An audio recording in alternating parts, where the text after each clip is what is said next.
Hi అందరికీ. ఈరోజు చెప్పాను కదా శ్రీనివాస కళ్యాణం ఉందనేసి. సో స్వామివారిని అయితే ఊరేగింపుగా తీసుకెళ్తున్నారన్నమాట మండపానికి. చూడండి,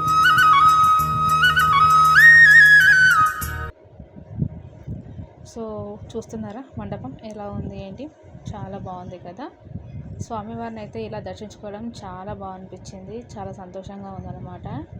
ఎందుకంటే అక్కడికి స్వామీజీలు కూడా వచ్చారు. మీరు ఇక్కడ చూస్తున్నారు కదా, ఈ స్వామీజీని మీరు ఎక్కడైనా చూస్తుంటే కామెంట్ చేయండి. అలాగే ఎక్కడ చూసారో కూడా కామెంట్ చేయండి. స్వామి పేరు కూడా కామెంట్ చేయడం మర్చిపోవద్దు, ఓకేనా. సెకండ్, ఈ స్వామీజీ వచ్చారనమాట. ఈ స్వామీజీని కూడా చూసే ఉంటారు చాలా వరకు. సో ఈ స్వామి పేరు కూడా కామెంట్ చేసేసేయండి, ఓకేనా. ముందుగా వీడియో చూసేవారందరూ లైక్ చేసి, కొత్తగా చూసేవారు సబ్స్క్రైబ్ చేసుకొని ఛానల్ని సపోర్ట్ చేయండి.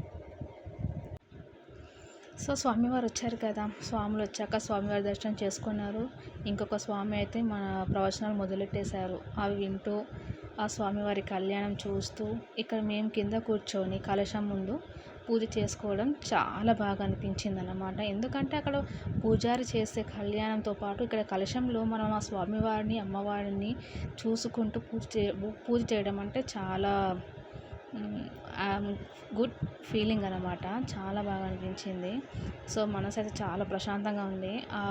కళ్యాణం అయ్యేంత వరకు అసలు మనసులోకి ఎలాంటి ఆలోచన రాకుండా స్వామివారిని చూస్తూ ప్రవచనాలు వింటూ చాలా బాగా అనిపించింది. ఇక్కడైతే జీలకర్ర బెల్లం పెట్టేస్తున్నారు స్వామివారు అమ్మవారికి, చూస్తున్నారు కదా ఎంత చక్కగా ఎంత బాగా అనిపించిందంటే మాటలు చెప్పలేనిదన్నమాట. ఎందుకు అంత ఎక్సైట్ అంటే ఇక్కడ స్వాములు చెప్పిన ప్రవచనాలు కానీ మన సనాతన ధర్మం గురించి కానీ చాలా బాగా చెప్పారు.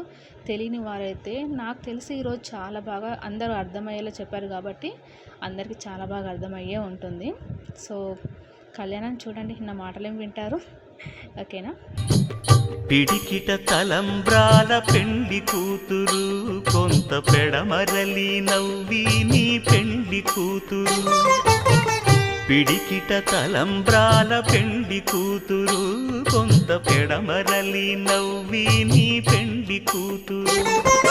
పేరుగల జవరాలి పెండ్లి కూతురు, పెద్ద పేరుల ముత్యాల. సో ఇక తలంబ్రాలు అయిపోయాయి. ఇంకా ఆ స్వామివారు వచ్చారు, స్వామివారికి అమ్మవారికి హారతి ఇచ్చారు. సో చూస్తున్నారు కదా, మీరు కూడా హారతి తీసుకోండి. హారతి తీసుకొని ఆ స్వామివారికి అమ్మవారికి గట్టిగా నమస్కరించుకోండి.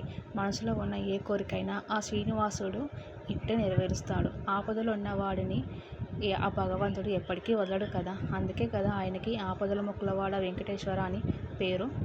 సో నా వీడియోలో ఎలాంటి తప్పులున్నా ఎలాంటి మిస్టేక్స్ ఉన్నా కానీ కామెంట్ చేయండి. అవి నేను సరిదిద్దుకొని మీ ముందుకు ఇంకా మంచి వీడియోస్ తీసుకురావడానికి ప్రయత్నిస్తాను.